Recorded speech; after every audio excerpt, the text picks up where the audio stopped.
ये कल्पना कीजिए, आप एक लंबे हाईवे पर गाड़ी चला रहे हैं और तभी पेट्रोल खत्म हो जाता है। खैर, आप शायद किसी दोस्त को कॉल कर लेंगे, कोई बड़ी बात नहीं। अब वही स्थिति सोचिए, लेकिन इस बार आप एक पायलट हैं जो यात्रियों से भरे एक कमर्शियल जेट को उड़ा रहे हैं। यही हुआ था एक कैनेडियन प्लेन के साथ। 23 जुलाई 1983 को 41,000 फीट की ऊंचाई पर एयर कनाडा 143 एक सामान्य उड़ान होनी थी। सबसे पहले इस प्लेन को मॉन्ट्रियल से ओटावा तक एक छोटी दूरी तय करनी थी, लेकिन तभी पहली समस्या सामने आई। प्लेन को ईंधन लोडिंग मैनेज करने वाले कंप्यूटर में गड़बड़ी आ रही थी। चूंकि यह ठीक से काम नहीं कर रहा था, इसलिए ग्राउंड मेंटेनेंस क्रू ने खुद ही जरूरी ईंधन की मात्रा का हिसाब लगा लिया। इसके बाद फ्लाइट क्रू ने इन गणनाओं को 3 बार चेक किया और सब कुछ सही लग रहा था। प्लेन बिना किसी और परेशानी के ओटावा पहुंच गया और उसे उसी दिन की दूसरी उड़ान के लिए रवाना होना था। इस बार दूरी कहीं ज्यादा थी, क्योंकि उन्हें एडमंटन जाना था, जो लगभग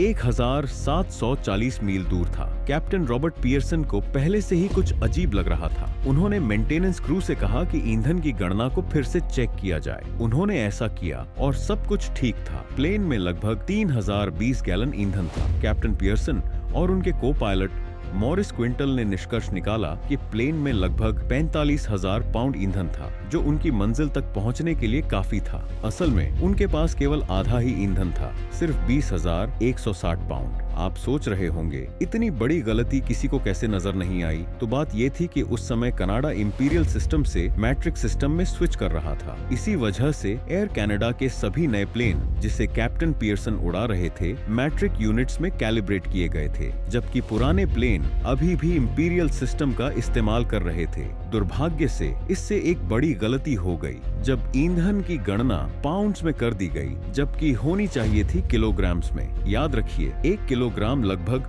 2 पाउंड के बराबर होता है। इसीलिए उनके पास इतना फ्यूल नहीं था जितना उन्हें चाहिए था। प्लेन 41,000 फीट की ऊंचाई पर था जब पहली चेतावनी लाइट जली। क्रू ने सोचा कि बाएं विंग की फ्यूल पंप फेल हो गई है, इसलिए उन्होंने उसे बंद कर दिया। और अगर एक फ्यूल पंप बंद भी हो जाए तो कोई बड़ी बात नहीं, प्लेन उड़ सकता है। लेकिन कुछ मिनट बाद दूसरी चेतावनी लाइट भी ऑन हो गई। अब क्रू को लगने लगा कि यह कोई सामान्य संयोग नहीं हो सकता। उस वक्त प्लेन एडमंटन की ओर अपने रास्ते का सिर्फ आधा हिस्सा ही तय कर पाया था। तभी कैप्टन पियर्सन ने फैसला किया कि रास्ता बदलकर अब वे विनिपेग की ओर इमरजेंसी लैंडिंग के लिए जाएंगे। इसके कुछ ही देर बाद बाएं इंजन ने पूरी तरह काम करना बंद कर दिया। फिर अलार्म बज उठा। इसका मतलब था कि दोनों इंजनों ने काम करना बंद कर दिया है। प्लेन में ईंधन खत्म हो चुका था। कई वर्षों की उड़ान के अनुभव के बावजूद रॉबर्ट पियर्सन और मॉरिस क्विंटाल ने इससे पहले कभी इतनी डरावनी आवाज नहीं सुनी थी। पायलट्स ने घबराते हुए मैनुअल्स खंगालने शुरू किए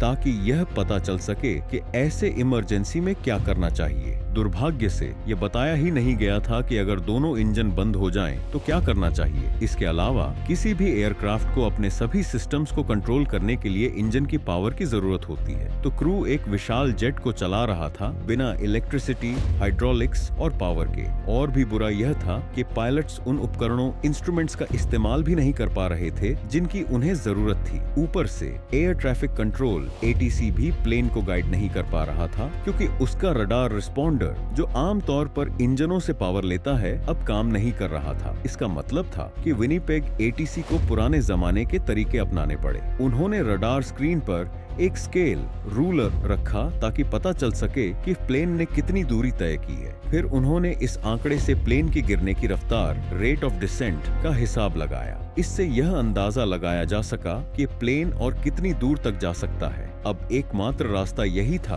कि प्लेन को ग्लाइड करते हुए नीचे उतारा जाए और दुआ की जाए कि लैंडिंग सुरक्षित हो। सौभाग्य से यात्रियों और क्रू के लिए कैप्टन पियर्सन एक बहुत ही अनुभवी ग्लाइडर पायलट थे, लेकिन फिर भी उन्होंने कभी बोइंग 767 को बिना किसी सिस्टम के ग्लाइड करने की कोशिश नहीं की थी। लेकिन सबसे गंभीर समस्या थी हाइड्रोलिक प्रेशर का खत्म हो जाना। असल में बोइंग 767 में एक चीज होती है जिसे राम एयर टर्बाइन कहा जाता है। इसका मतलब है कि जितनी तेजी से प्लेन उड़ता है, उतनी तेजी से ये टर्बाइन घूमती है और उतनी ही बेहतर हाइड्रोलिक पंप काम करता है। जब प्लेन लैंडिंग के लिए धीमा होता है तो टर्बाइन की स्पीड भी कम हो जाती है और हाइड्रोलिक प्रेशर में गिरावट आती है। सीधी बात यह है कि जैसे जैसे हाइड्रोलिक प्रेशर कम होता है, पायलट की एयरक्राफ्ट पर पकड़ भी कम हो जाती है। जब प्लेन के ज्यादातर सिस्टम बंद हो चुके थे, तब वह प्रति मिनट 2000 फीट की रफ्तार से ऊंचाई खोने लगा। कुछ गणनाओं के बाद पायलट्स और एयर ट्रैफिक कंट्रोलर्स दोनों ने यह निष्कर्ष निकाला कि प्लेन के विनिपेग तक पहुंचने की कोई संभावना नहीं थी। तभी किस्मत ने साथ दिया। मॉरिस क्विंटाल को पास के रॉयल कैनेडियन एयरफोर्स बेस की याद आई, जो सिर्फ 12 मील दूर था, और सबसे अच्छी बात, वह एयर बेस अब उपयोग में नहीं था। क्विंटल को उस इलाके का एयर स्पेस और रनवे अच्छे से याद था, क्योंकि वह पहले वहां तैनात रह चुके थे। तो सभी ने इस बात पर सहमति जताई कि उस परित्यक्त मिलिट्री बेस पर लैंड करना ही एकमात्र उपाय है। लेकिन जैसे ही प्लेन रनवे के पास पहुंचा, पायलट्स को एहसास हुआ कि वे अभी भी बहुत ऊंचाई पर हैं। तो उन्होंने एक टेक्निक आजमाने का फैसला किया, जिसे कहते हैं फॉरवर्ड स्लिप। जोखिम वाली बात यह थी कि यह टेक्निक आमतौर पर छोटे पर्सनल प्लेन्स के लिए होती है। कमर्शियल एयरक्राफ्ट इसके लिए डिजाइन नहीं किए जाते। इसके अलावा प्लेन बहुत तेजी से नीचे आ रहा था, जिससे इस मैन्यूवर की सफलता की संभावना और भी कम हो गई। लेकिन अब उनके पास कोई और विकल्प नहीं था। वैसे भी कैप्टन को फॉरवर्ड स्लिप में बहुत अनुभव था, इसलिए प्लेन सही हाथों में था। लेकिन कहानी यहीं खत्म नहीं होती। पायलट्स अभी भी उस स्थिति की सबसे डरावनी सच्चाई से अनजान थे। वो परित्यक्त मिलिट्री बेस बस यूं ही खाली पड़ा हुआ नहीं था। उसे एक मोटर स्पोर्ट्स पार्क और रेस ट्रैक में बदल दिया गया था। तो उसी दिन 23 जुलाई 1983 को वह जगह लोगों से भरी हुई थी। मॉरिस क्विंटल ने रनवे पर लोगों को तब तक नहीं देखा जब तक कि प्लेन को मोड़ने का वक्त निकल नहीं गया था। जहां तक कैप्टन पियर्सन की बात है, उन्हें खतरे का एहसास नहीं हुआ,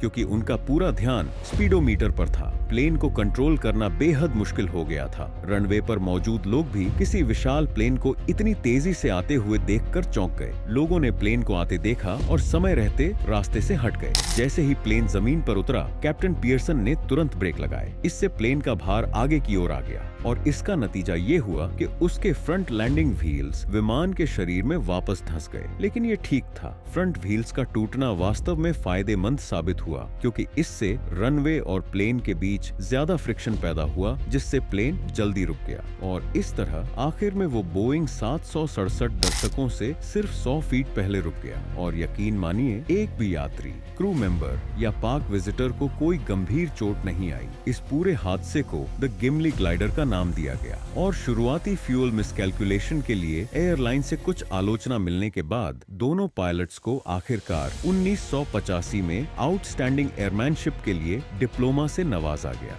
लेकिन इससे एक बात तो साफ हो जाती है, हम जहाज में जितनी मर्जी सेफ्टी का इंतजाम कर लें, जितनी भी नई टेक्नोलॉजी इंस्टॉल कर लें, आखिर में जहाज के पायलट के ऊपर होता है कि वह मुसाफिरों को हिफाजत से अपनी मंजिल तक ले जाए। ये कहानी भी कुछ ऐसे ही है। एक शर्त की कहानी जो 2 पायलट ने जहाज उड़ाते हुए लगाई, जिसकी वजह से 70 लोग मारे गए। अगर आप इसके बारे में जानना चाहते हैं तो अभी इस वीडियो पर क्लिक करें।